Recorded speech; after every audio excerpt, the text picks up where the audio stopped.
Assalamu alaikum warahmatullahi wabarakatuh. I am Dr. Nair Firdaus, and today I am bringing to you a podcast to address the issue of maxillary tuberosity fracture and its management. The maxillary tuberosity fractures during molar teeth extraction commonly occur in dental practice but are seldom reported to the patient or in the literature.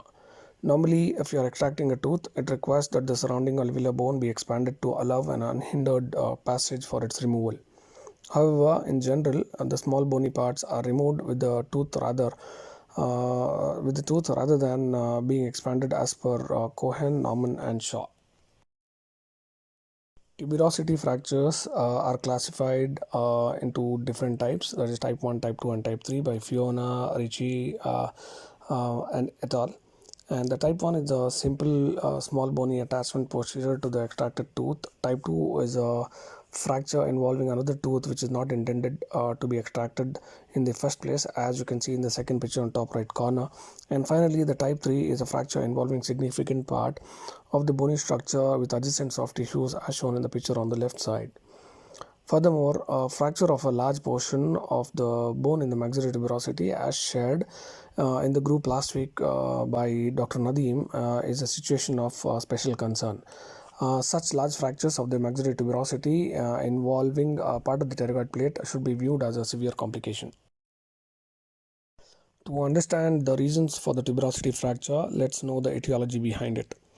Some of the factors listed in a recent literature review by Shanovich and Maia include large maxillary sinus with thin walls or sinus extension into the maxillary tuberosity, as you can see in this picture, and isolated tooth or early loss of the maxillary teeth, which is frequently the first molar, may be followed by resorption of the alveolar process, which brings the antral lining into close or immediate proximity with the oral mucoperiosteum.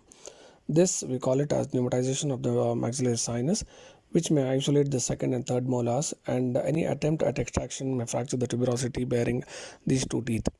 There are situations where an unerupted maxillary third molars, or sometimes it may even be fused to the second molar, creating a further source of weakness in the tuberosity region.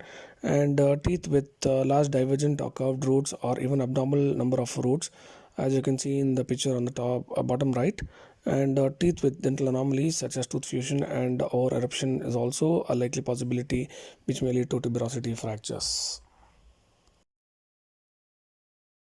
Few other etiologies include chronic periapical infection leading to tooth ankylosis or hypercementosis of upper molar teeth. Not to forget cysts and tumors of the posterior maxilla. And there are certain situations wherein there are multiple teeth are indicated for extraction, and in such cases, it is desirable that a correct order be followed in multiple extractions to ensure that the maxillary tuberosity receives maximum support. Finally, malpractice by the dentist. This is seldom reported or even given any consideration. That is inadequate preoperative radiographic planning, and oftentimes the tuberosity fracture is related to the use of excessive force during the tooth luxation. After the etiologies, how does one prevent such complication? The moment we see large root projections within the sinus, sectioning of the tooth and removal of one root at a time would be the most appropriate thing to do. It is also important to support the alveolar bone segment of the maxillary posterior teeth during extraction with the fingers, which would enable greater stability during bone expansion, as you can see in the top right corner of picture. There are certain special considerations which should be given to systematically compromised patients, such as the diabetics, immunocompromised with AIDS or chemotherapy, previously radiated patients, renal disease sufferers, and those taking bisphosphonates for osteoporosis or metastatic malignant disease. And the signs and symptoms include primarily the signs which includes the crunch or loud crack of bone breaking. There is sudden loosening of the tooth and bone together with segment still attached to the soft tissue, and bone comes away with tooth during extraction.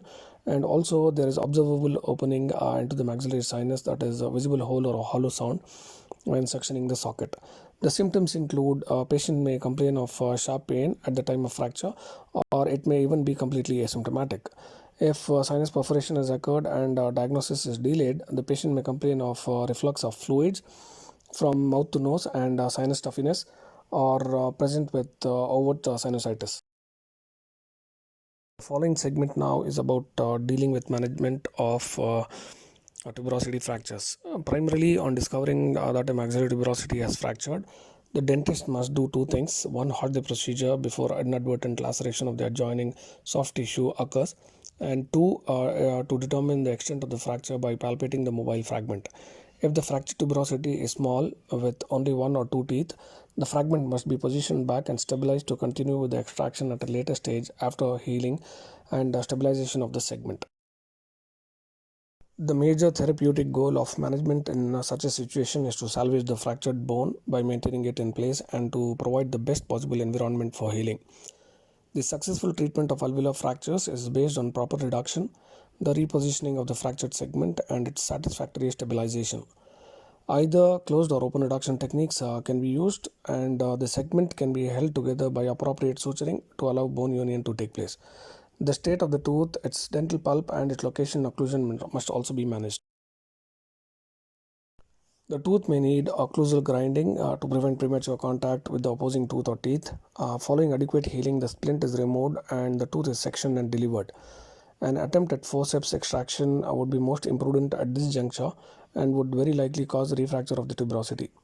However, if the tooth is infected or symptomatic at the moment of tuberosity fracture, the extraction should be continued by loosening the gingival cuff and removing as little bone as possible while attempting to avoid the separation of the tuberosity from the periosteum.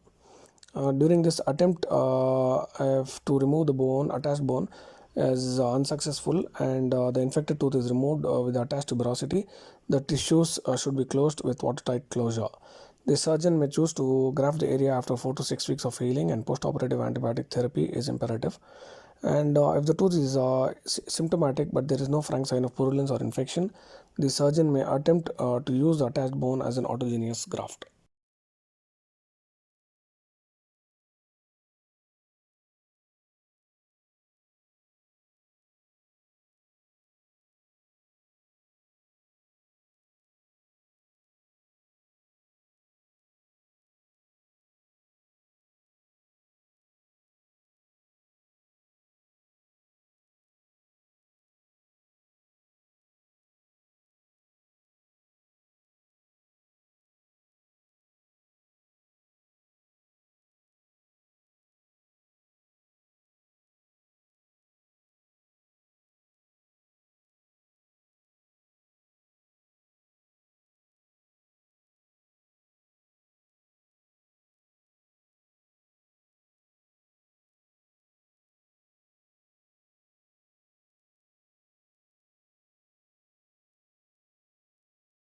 When a large bony fragment is present, 4 procedures can be followed depending on the experience of the practitioner and the clinical situation.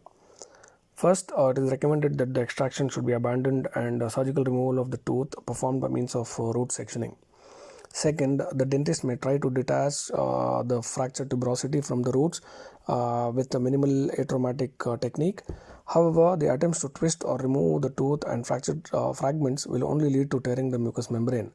So a word of caution here because as severe tears can lead to sloughing of the tissues and a large orodental communication may occur.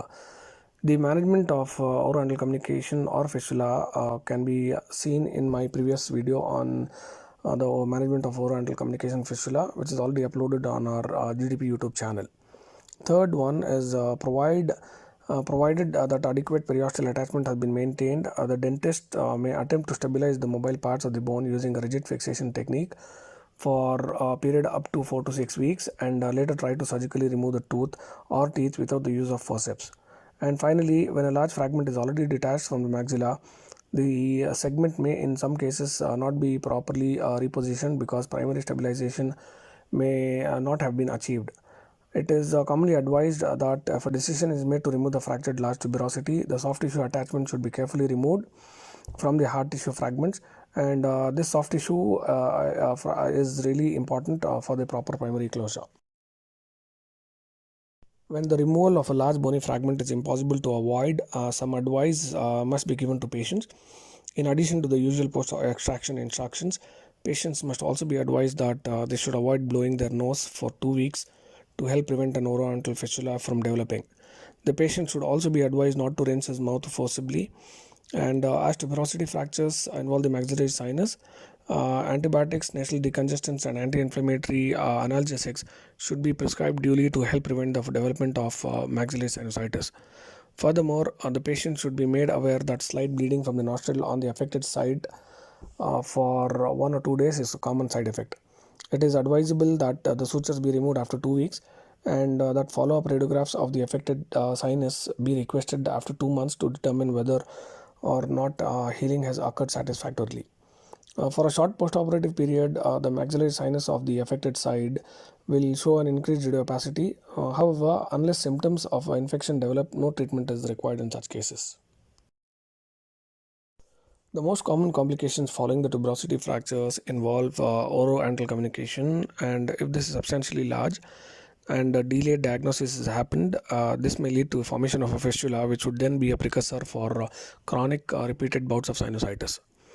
Mucosal tears with or without the involvement of the greater palatine vessels may also occur, and if there is involvement of the greater palatine vessel tear, this results in substantial blood loss.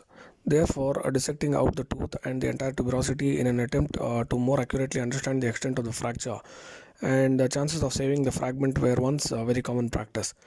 But this is debatable now, and by raising a large flap,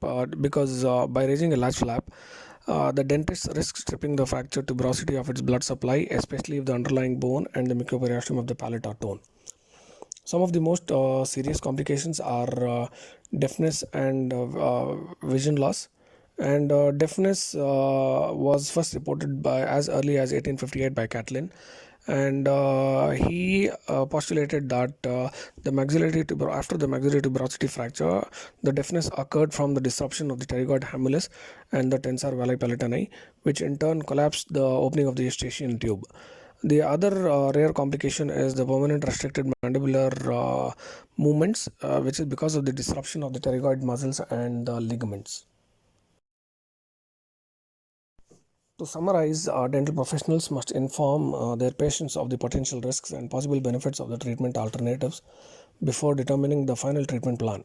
A proper preoperative radiographic interpretation coupled with anatomical knowledge of the structures involved is essential to prevent such complications.